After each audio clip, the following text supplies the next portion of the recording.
Hebreus, ele foi um livro que ninguém sabe o autor, na verdade. Às vezes a gente tende a falar Paulo, pode ser até que eu acabe chamando de Paulo uma vez ou outra, mas a gente não tem certeza de quem escreveu o livro de Hebreus, e também nem para quem exatamente foi escrito o livro. As indicações são que foi escrito para cristãos judeus, mas como a gente não sabe o autor, a gente não sabe o remetente exato também dessa carta do livro de Hebreus.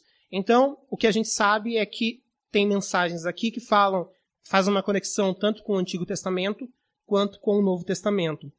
E essa parte final, o último capítulo em Hebreus 13, o autor ele começa a falar sobre algumas práticas da vida cristã. Então ele fala de coisas simples ou coisas do dia a dia da nossa vida cristã. Então, ele começa falando lá no versículo 1 sobre o amor fraternal, sobre a importância dos irmãos se amarem uns aos outros. Logo na sequência ele fala sobre a hospitalidade. Eu até falei sobre hospitalidade há um tempo atrás, no domingo da Igreja Perseguida, que essa palavra hospitalidade é philoxenos no grego, que junta philo e xenos, que significa amigo do estrangeiro. Então ela não se refere simplesmente a receber bem as pessoas que você conhece, que você gosta, mas fala sobre você ser amigo do estrangeiro. O que era muito importante, principalmente no primeiro século, porque muitos cristãos eram perseguidos e às vezes eles tinham que fugir da sua cidade ou receber missionários em casa e às vezes eles recebiam estrangeiros que eles não conheciam e aí o autor fala, é importante você receber estrangeiros, mas também é interessante quando a gente para pensar no nosso contexto de hoje e toda a relação com os refugiados, xenofobia, como que a gente trata com isso, lembrando que a Bíblia fala sobre a importância de amar também ao estrangeiro. Na sequência ele fala também sobre lembrar daqueles cristãos que estão presos, como se a gente estivesse preso. Ele fala sobre o casamento, e aí ele chega no verso 7, falando sobre os líderes. No versículo 7, o autor de Hebreus fala assim, lembrem-se dos seus líderes, que lhes falaram a palavra de Deus, observem bem o resultado da vida que tiveram e imitem a sua fé. Só um parênteses, eu falei isso de manhã, e na verdade eu pensei bastante antes de trazer essa mensagem de hoje, porque eu orei e senti direção mesmo que era o que Deus queria que eu falasse. Mas não é algo que para mim é confortável de falar, porque parte do que a gente fala hoje é sobre liderança, sobre obediência a líderes, também a pastores, e indiretamente pode parecer presunção minha, porque eu sou um líder também, eu sou um pastor, e acaba sendo meio estranho. Eu me sinto desconfortável também falando sobre isso. Mas como eu orei e foi a direção de Deus, é isso que eu quero trazer para vocês e contextualizar e trazer isso para o nosso contexto. Então ele começa dizendo sobre lembrem-se dos seus líderes. Então primeiro é interessante saber que líderes são esses. Quando ele fala aqui para a gente lembrar dos líderes, o autor está nos chamando a gente a lembrar dos nossos líderes antigos. E nesse contexto aqui, ainda mais nessa versão... na versão da NVI, na verdade, não fica tão claro.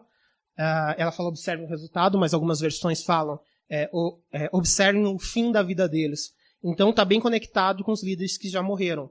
Líderes cristãos, líderes tementes a Deus e líderes que eram submissos a Deus, que eram fiéis a Jesus.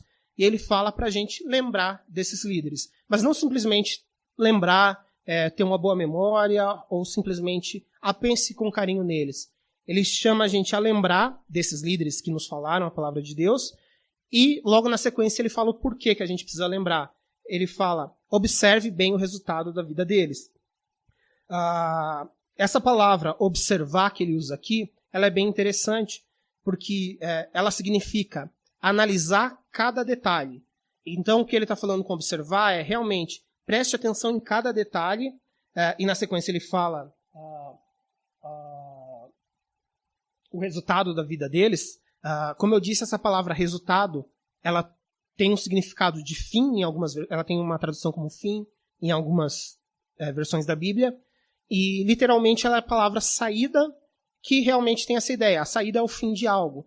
Então, observe o resultado final, observe o fim da vida deles, olhe com detalhe como eles viveram a vida cristã deles. E a partir daí ele segue na sequência, imitem a sua fé. Então ele fala, observem, olhem com cuidado, analise cada detalhe de como eles viveram, de como eles foram fiéis, lembrando que aqui está falando de líderes que nos falaram a palavra de Deus, líderes cristãos. A palavra aqui usada, líder, tanto aqui no verso 7 como 17 é a mesma, e engloba tudo quanto é tipo de liderança, mas aqui ele está falando de líderes cristãos. E ele fala, então, observem como eles viveram. Então, todos nós aqui provavelmente já tivemos mais de um líder cristão em nossas vidas. Eu não sei quantos de vocês aqui tiveram uma infância, ou já estão desde a infância, numa igreja cristã, ou que já tem, às vezes você não está desde a infância, mas você já tem um tempo de caminhada com Cristo longo, e provavelmente muitas pessoas já passaram pelas suas vidas. Algumas, como o texto diz aqui, podem já ter falecido, podem já ter ido para a glória, e a gente não tem mais o contato com elas. Mas a Bíblia fala, observe com cuidado como elas viveram, para que a gente possa imitar isso. Não era exatamente uma líder minha, mas eu tinha uma tia que ela realmente foi um exemplo de uma mulher cristã, um exemplo de fé para toda a nossa família. Eu tive uma tia, e essa tia ela acabou falecendo por causa de câncer.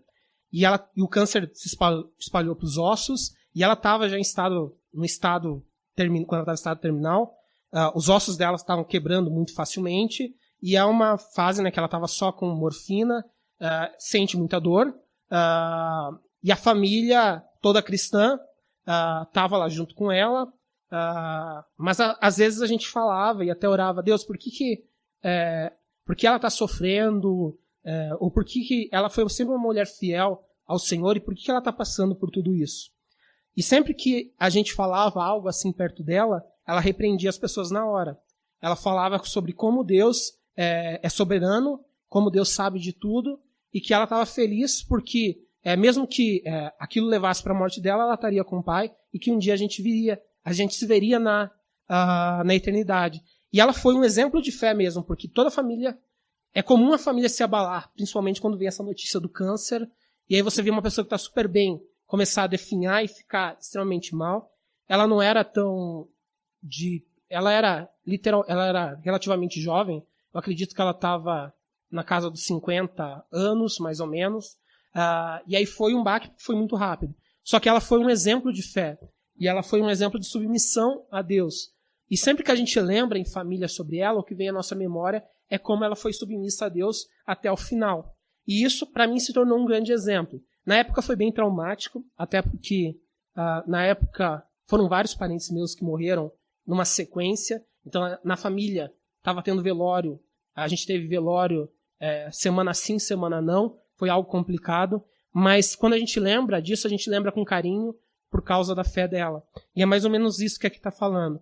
Lembrem-se do exemplo que eles deram. Lembre-se para imitar isso. E essa palavra imitar, algumas Bíblias trazem para seguir esse exemplo, ela é a palavra que gera para nós a palavra mímica. Então realmente copie isso que aconteceu. Copie a vida deles, copie o exemplo que eles deram.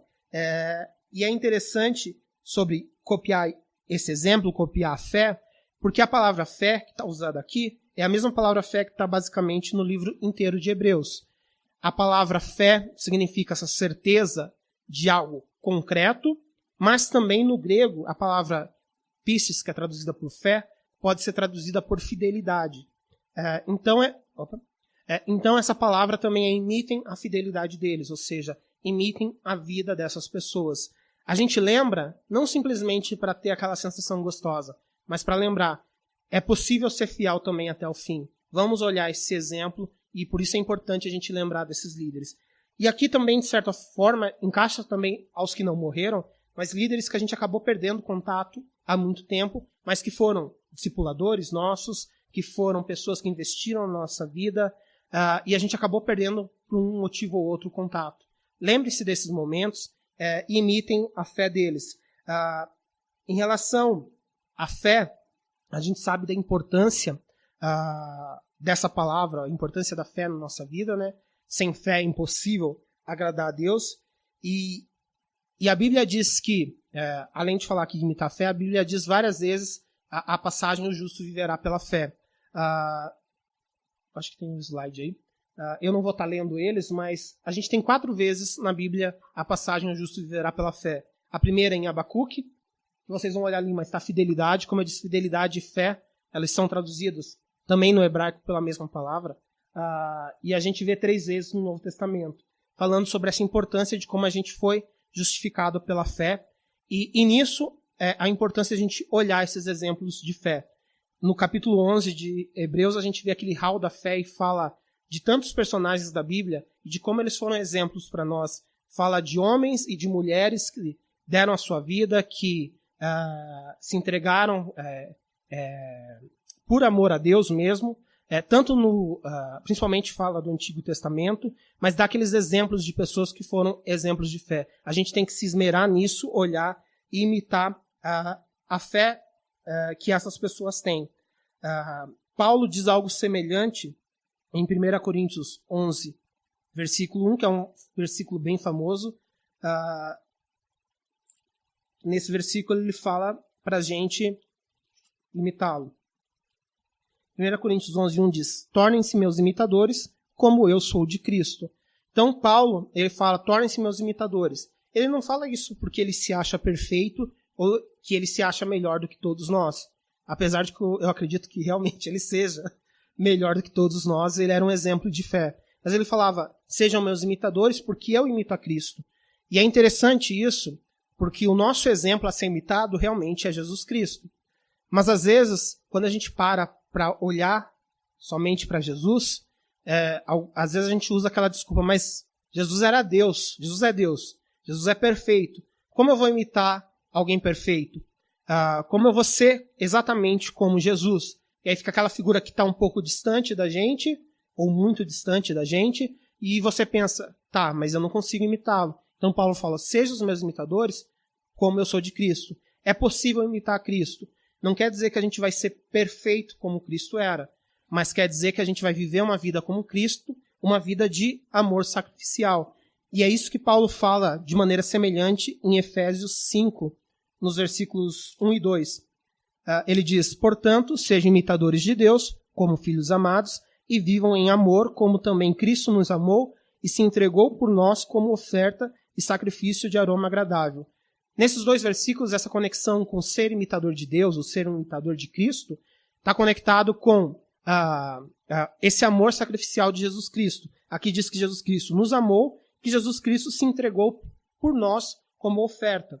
E Jesus disse várias vezes sobre essa importância do amor sacrificial, da gente, do verdadeiro amor, dar a vida por outros, dar a vida por outras pessoas. Então, ser imitador de Cristo, ou ser imitador de Deus, ou até mesmo ser imitador de Paulo, ou imitar a fé desses nossos líderes antigos, está relacionado com: olhe esse amor sacrificial que eles investiram na vida de vocês, e sejam assim também. Amem o próximo, invistam seu tempo com outras pessoas, amem outras pessoas. Essa é a ideia de a gente estar imitando a Deus. Só para fechar essa ideia de imitação, quando Paulo diz sobre, quando o autor de Hebreus, diz sobre imitar a fé desses nossos líderes, é interessante que ele não diz para ponha a sua fé nesses líderes, ele diz: imitem a fé. A nossa fé ela tem que estar constantemente em Jesus.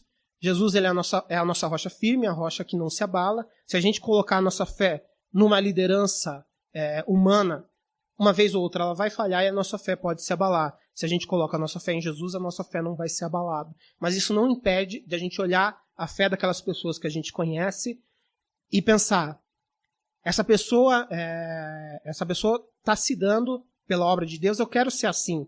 Essa pessoa tem uma vida de oração.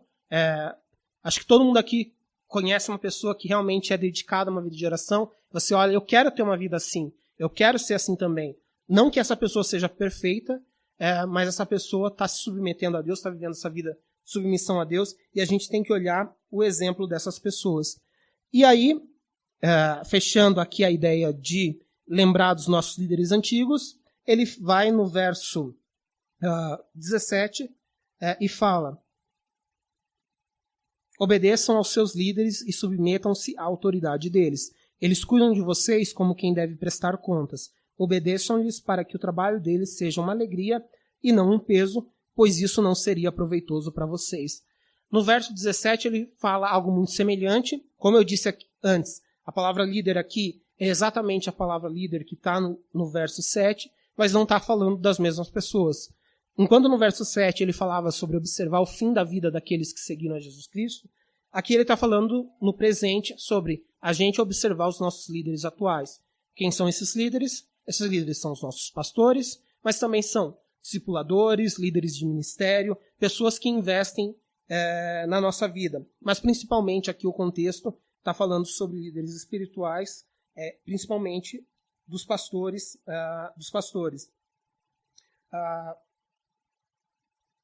Então, assim como no verso 7, aqui ele está falando de líderes que são submissos a Deus, que é importante a gente destacar porque existem líderes que são submissos e líderes que não são submissos a Deus, mesmo nas igrejas cristãs. Então ele fala, obedeçam aos seus líderes. Existem líderes que são líderes abusivos e que usam de várias passagens da Bíblia para tentar ganhar vantagem das pessoas. Aqui no Brasil, eu não sei fora, mas aqui no Brasil, quem como eu, muito tempo de igreja, provavelmente já cruzou com algum daqueles que falam não toquem no ungido de Deus e usam um versículo fora de contexto para dizer que ninguém pode falar sobre eles ou ninguém pode questionar alguma coisa que eles dizem. Não é isso que está falando aqui. Ou até mesmo líderes que aproveitam e começam a fazer chantagem emocional.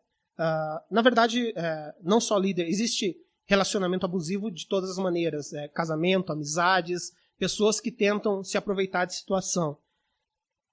Nesse caso, a gente sempre deve fugir dessas pessoas, né? A gente não deve obedecer esses líderes, mas fugir deles, porque um líder submisso a Deus vai te levar a submeter a Deus também. Um líder cristão tem que te levar a Jesus Cristo. O líder cristão, ele te lidera a Jesus Cristo, que é o nosso líder supremo, que é o nosso pastor, o nosso perfeito pastor, né, que não nos deixa faltar nada. Então, só fechando, a gente está falando aqui de líderes cristãos. Então ele fala, obedeçam esses seus líderes. E essa palavra obedecer, ela tem um sentido, na verdade, que vai além de obediência. Então a palavra obediência no português, ela pode deixar um pouco vago o que é isso. Até mesmo porque na sequência ele fala, submetam-se à autoridade deles, e aí a gente pode pensar, obedecer, submissão à autoridade acaba sendo a mesma coisa, acabam sendo coisas similares. Mas a palavra obedecer aqui, ela significa ser persuadido. E também tem uma ideia de ser convencido, e ser persuadido de uma forma, ou ser convencido de uma forma, que você confia e por isso você obedece. Então por isso que ele acaba traduzindo como obedecer. Realmente essa palavra pode ser traduzida como obedecer, mas literalmente ela é ser persuadido, ser convencido. Tanto que a mesma palavra é usada por uma deusa grega da persuasão, que é a deusa Peitos. Então, é uma palavra que se direciona a seja convencido por eles, confie neles, e isso vai te levar à obediência deles. E aí ele segue na sequência dizendo, submetam-se à autoridade deles.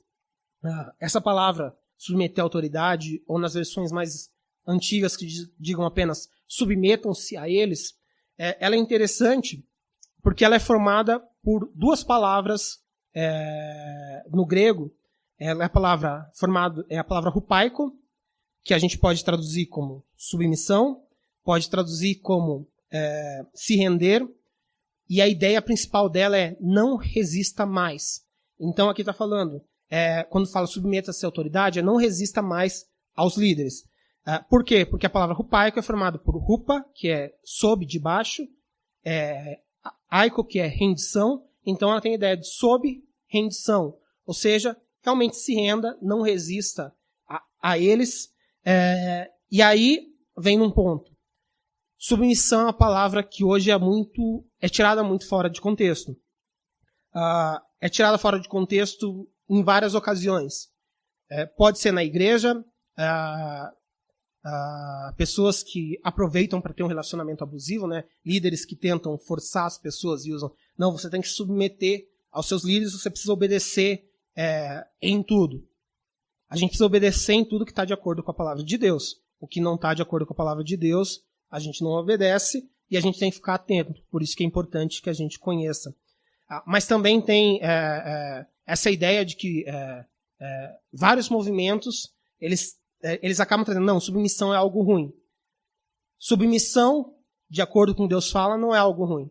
Submissão é algo que traz benefícios para você, é algo que está relacionado também com confiança, sabendo que a quem você está submetendo está fazendo isso para o seu bem, e não quer dizer também simplesmente faça tudo que a pessoa diga. O que aqui está falando, né, não resistam a esses líderes quando eles falam de acordo com a palavra de Deus. Naquilo que é de acordo com a palavra de Deus. E ele dá um motivo logo na sequência, um dos motivos para a gente não resistir aos líderes, que que ele continua ali no verso 17, dizendo, eles cuidam de vocês como quem deve prestar contas.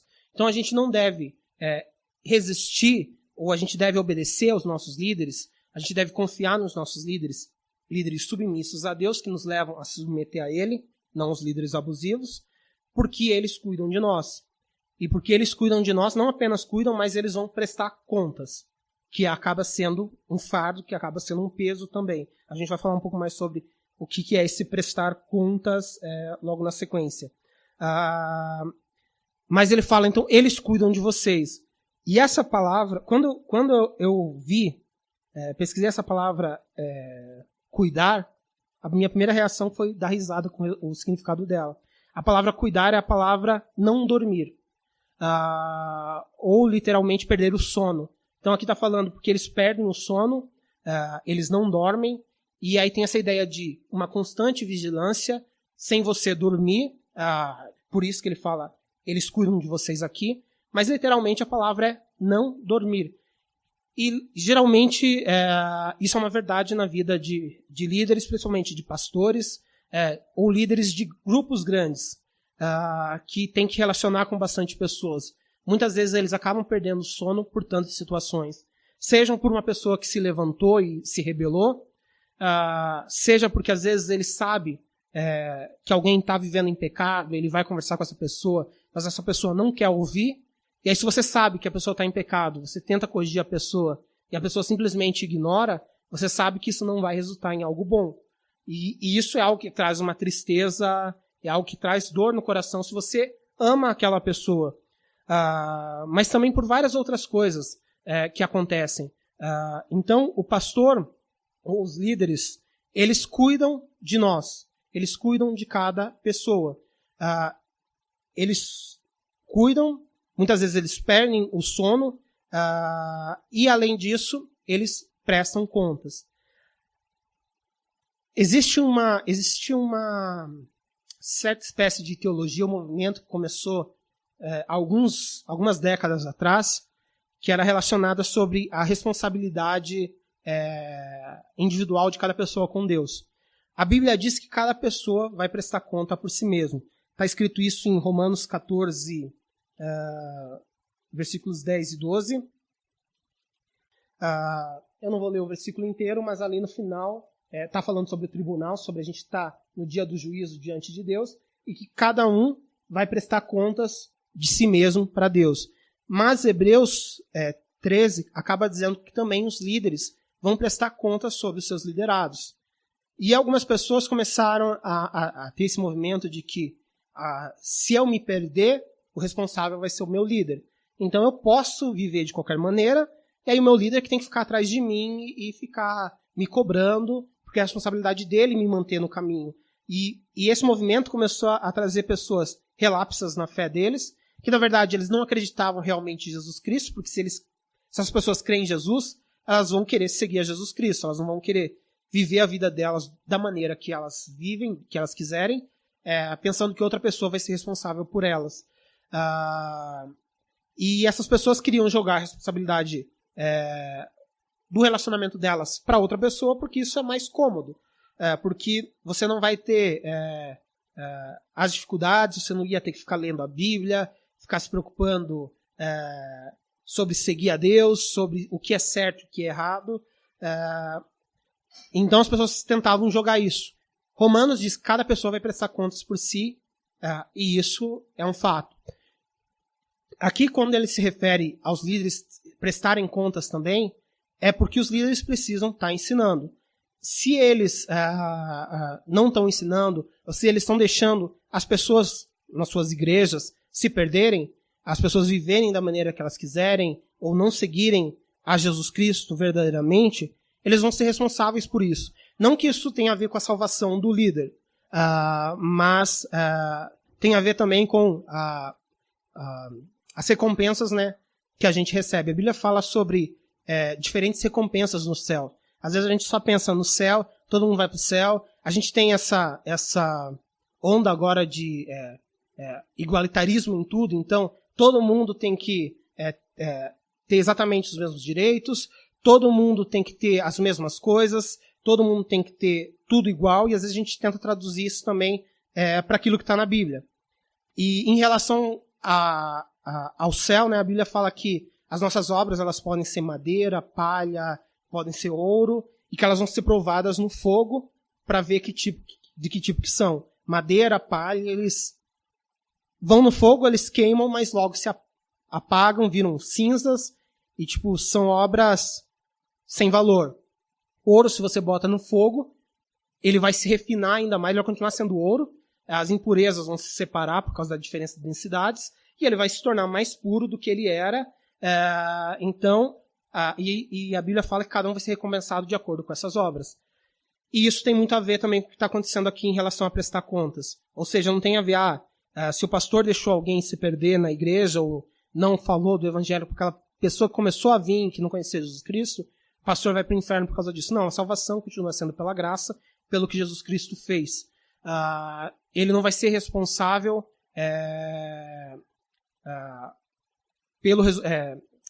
pela condenação daquela pessoa se ela não creu em Jesus. A pessoa vai ser responsável por ela mesma, pelas obras dela, mas ele vai ser responsável por não ter falado sobre aquilo. E no dia do juízo a gente vai estar perante Deus em relação a gente vai estar perante Deus e as nossas obras vão ser analisadas. Então, o pastor ele tem o trabalho de cuidar de cada um de nós. Os líderes, em geral, eles cuidam de nós. Isso, às vezes, levam a noites mal dormidas, como a gente fala ali no cuidar, até mesmo porque o trabalho dele, principalmente do pastor,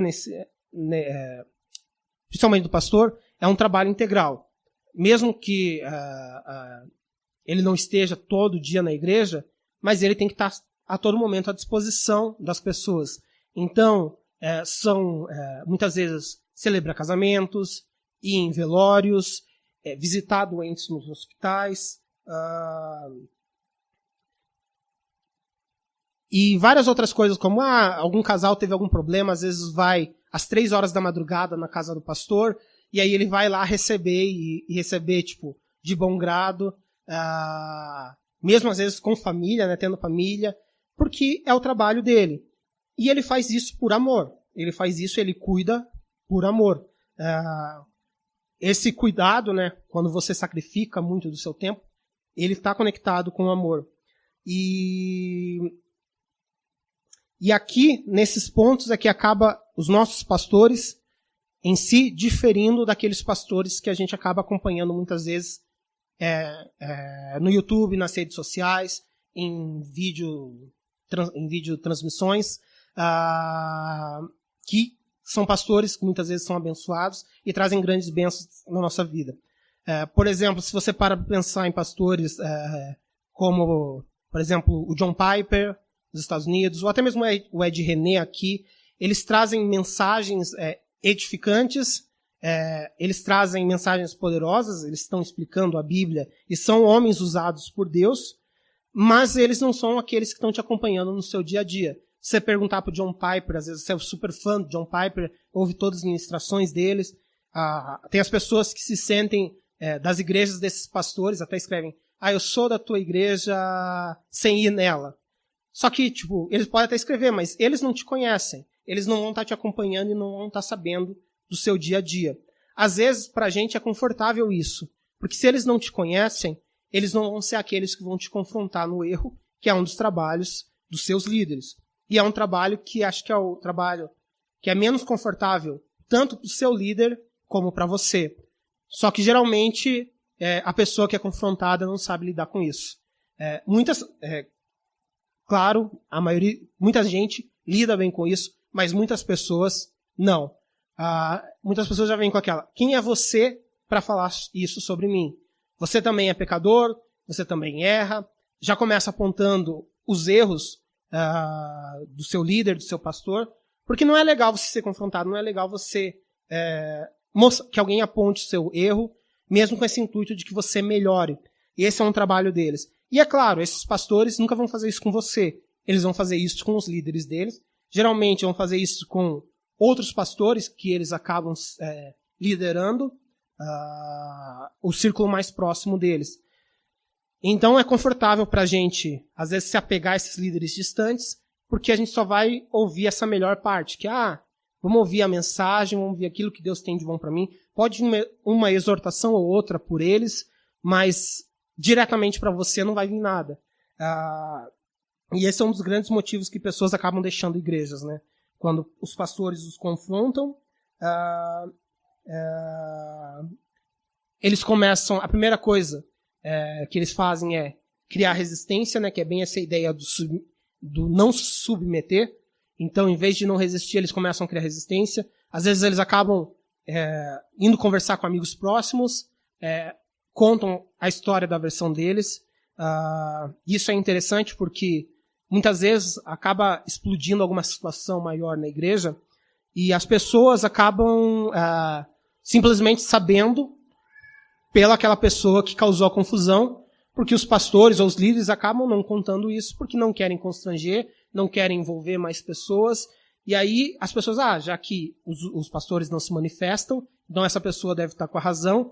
E aí já cria aquele reboliço, que aí são igrejas que saem uma leva de pessoas. E às vezes uma pessoa que aconteceu um problema, ela contamina um grupo e leva todo aquele grupo junto com ela. E isso para o pastor não é algo fácil de se lidar. Porque às vezes são amigos dele que se voltam contra ele e, simplesmente, não quero mais contato, é algo pesado. Então o autor ele nos chama a obedecer os nossos líderes para que o trabalho deles, ele diz para que o trabalho seja uma alegria e não um peso. Fazia um tempo que não passava trem aqui. E por que de ser uma alegria e não um peso? Se a gente está colaborando, como eu disse, essa palavra de hoje ela tem, em certa parte, uma conexão com o que a gente falou há 2 semanas atrás. Eu falei no começo de 2 domingos atrás, falando que no nosso site, inclusive no texto sobre os grupos de conexão, a gente fala sobre conexão, que é parte da visão da nossa igreja. Conexão com Deus, conexão com a igreja e conexão com as pessoas. Eu falei naquele domingo que a nossa conexão com Deus ela tem que nos levar a se conectar com as pessoas. É o que está escrito lá em Hebreus 10:25. O resultado da nossa conexão com Deus vai nos conectar com outras pessoas. Mas a gente precisa também se conectar com a igreja. Como a gente se conecta com a igreja? Usando os nossos dons, exercendo os nossos dons, servindo. Quando a gente está servindo, a gente não está se conectando diretamente com as pessoas, mas com a igreja. E isso vai trazer benefícios a todo mundo, inclusive aos pastores. Às vezes a gente acaba se esquecendo que quando a Bíblia fala sobre vários textos sobre encorajamento, sobre orar uns pelos outros, incentivar uns pelos outros, a gente também está falando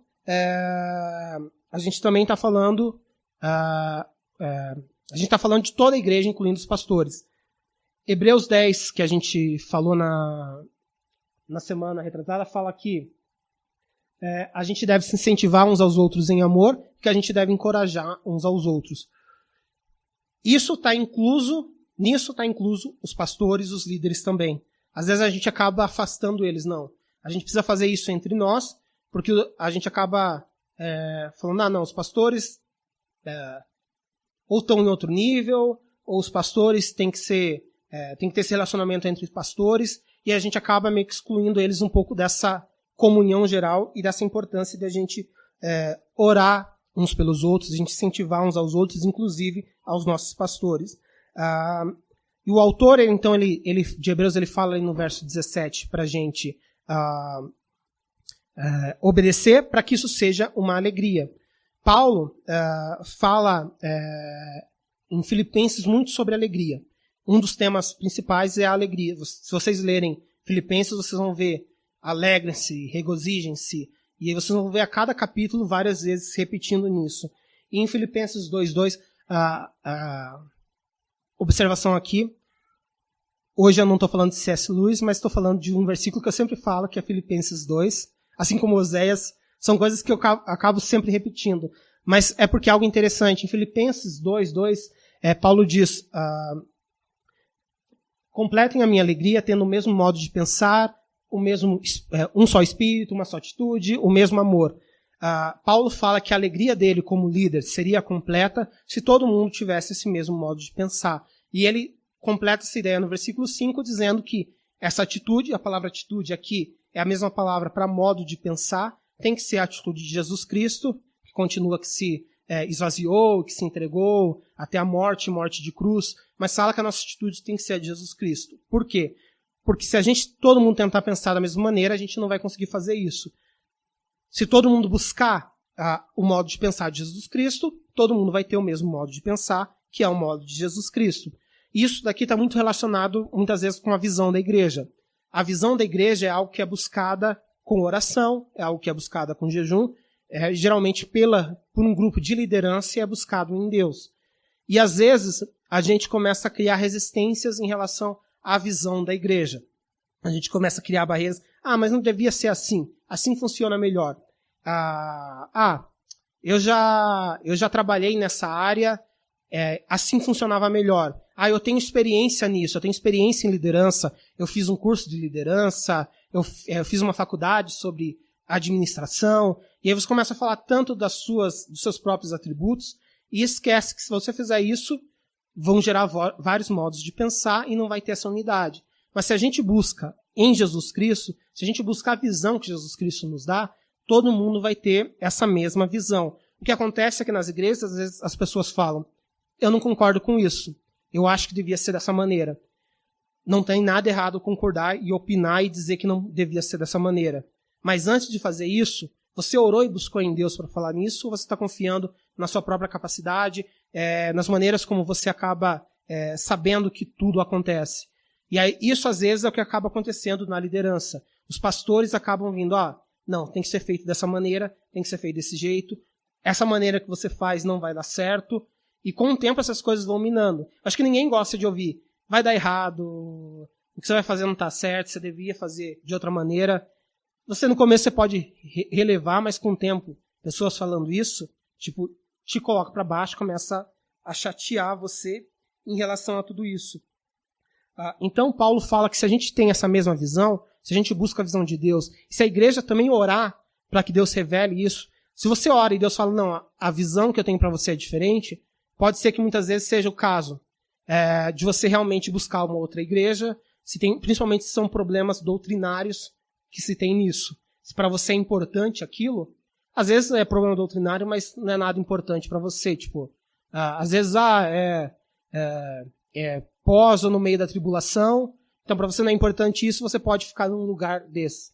Às vezes é algo mais que fala com você. Então, às vezes sim, pode ser o caso de se Deus te revelar. Mas se Deus não fala algo diferente, peça para Deus te trazer essa mesma visão e caminhe junto com a liderança, porque isso vai trazer alegria para a liderança, não vai ser um peso. E se for um peso, isso não, a Bíblia diz ali que não é vantajoso para ninguém, não vai ser vantajoso. E essa palavra não vai ser... A palavra que ele usa em Hebreus 13 fala não ser proveitoso. A palavra para proveitoso não vai machucar você. Então, se o trabalho do pastor tem sido um peso, isso vai gerar consequências para você também. Então, nós devemos também encorajar os nossos líderes nós devemos incentivar eles em amor, e parte disso é o que Paulo fala em Efésios 4. Paulo fala em Efésios 4, do 11 ao 13, eu não vou ler porque esse texto, o Tom sempre cita esse texto, fala sobre, alguns chamam dos dons ministeriais, né? Que Paulo fala que Deus separou alguns para apóstolos, profetas, outros para evangelistas, outros para pastores e mestres.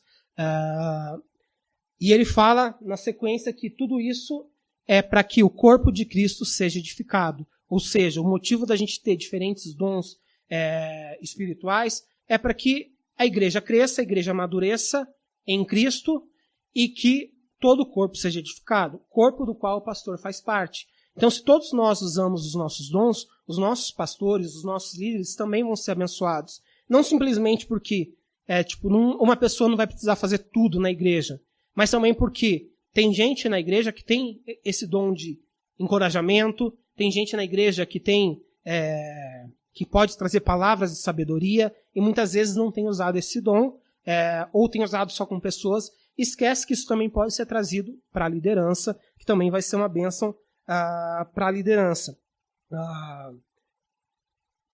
Então, a gente precisa se submeter aos nossos líderes, porque eles nos levam também a essa submissão a Jesus Cristo. Sempre com aquele parênteses, se o líder for abusivo, fuja dele. Você não tem que se submeter a alguém que não está te levando para Cristo ou está te levando só para ele. Mas, se você passou, por acaso, por um líder assim que for abusivo, isso também não te dá uma desculpa para os próximos líderes. Porque muitas pessoas ficam arredias com seus próximos líderes porque tiveram líderes ruins. E acabam não confiando ou acabam não obedecendo os seus líderes no futuro, com aquelas desculpas. Não, porque são homens, são falhos, vão errar. Claro, eles são homens, são falhos, vão errar, mas eles estão buscando isso de acordo com a vontade de Deus, eles estão submetendo a Deus. É por isso que lá no verso 7 dizia sobre imitar a fé dessas pessoas que se submeteram a Deus. Então a gente tem que cuidar com isso. Então se a gente, como ali ele termina dizendo que se a gente obedecer os nossos líderes, isso vai trazer alegria para eles. Isso está muito relacionado também com essa ideia de prestação de conta do dia do juízo, porque se a gente obedeceu a eles, no dia do juízo a gente vai dar um bom testemunho e eles vão ficar felizes por nós também. Vai ser como a coroa deles isso. A Bíblia fala da nossa coroa e das pedras que a gente vai ter. Mais uma vez fala sobre recompensas, né? E a gente acaba, às vezes, deixando isso de lado por causa dessa ideia de todo mundo tem que receber a mesma coisa. Mas se você serve a Deus de verdade, se você serve com todo o seu coração, Deus te recompensa por isso. Mas se por acaso o líder foi fiel, se o líder for infiel e a pessoa por acaso se afastar de Deus, ele vai ser responsável por isso. Se o líder foi fiel e a pessoa ainda assim se afastou de Deus, ele foi lá, investiu e a pessoa não quis, ainda assim isso vai ser uma tristeza para esse líder. Mas claro, a perda não vai ser do líder, a perda vai ser da própria pessoa, porque cada um vai prestar contas por si mesmo. E como eu disse, ele termina falando lá no 18a de Hebreus 13, simplesmente falando, orem por nós.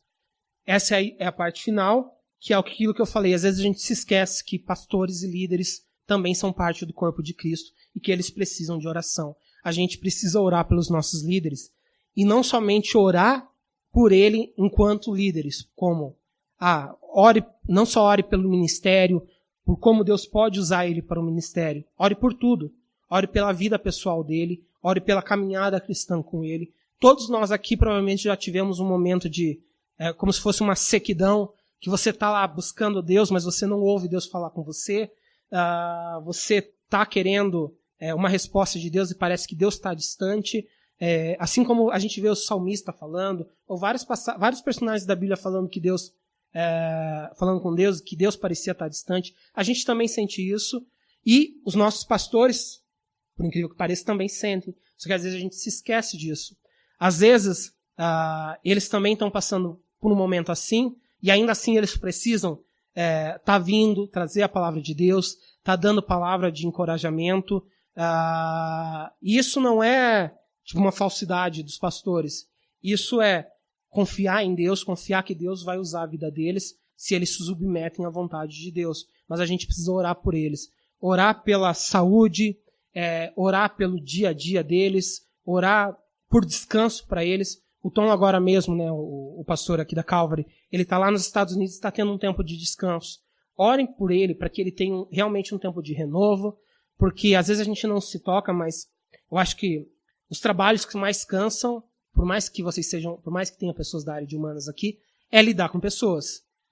Eu sou da área de exatas e lidar com números é muito mais fácil do que lidar com pessoas. Eu acho que, por mais que você não goste muito de matemática, mas lidar com objetos acaba sendo mais fácil, porque pessoas têm temperamentos diferentes, pessoas reagem de maneiras diferentes.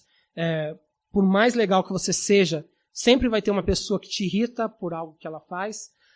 E isso acontece também com os líderes. E eles têm que estar ali, eles têm que estar firmes com todo mundo. Então orem por descanso. Orem pela vida dele. Lembrem, eles também são os nossos irmãos em Cristo.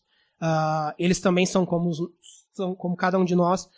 E tudo isso vai ajudar cada um de nós a utilizar os nossos dons para edificar o corpo de Cristo. Se a gente utilizar os nossos dons para servir o corpo de Cristo. Conectando com a igreja, a gente vai estar também abençoando os nossos pastores. E isso é a parte final.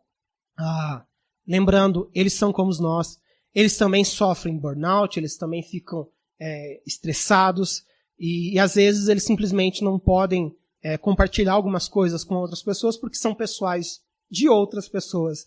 E às vezes isso acaba sendo complicado. Claro, eles vão ter sempre outras pessoas com quem eles podem contar. Mas faz parte. Sejam amigos deles, né? Perguntem não só coisas relacionadas a problemas. Tragam também alegrias, compartilhem sobre momentos ou sobre maneiras como os seus líderes te abençoaram também, porque isso vai estar fortalecendo a fé deles, e isso vai estar sendo benefício para todo mundo. A alegria do líder vai trazer também a alegria dos liderados. E aqui a gente para hoje. Antes de começar o louvor, eu só queria ter mais um momento, como a gente sempre tem feito, de oração.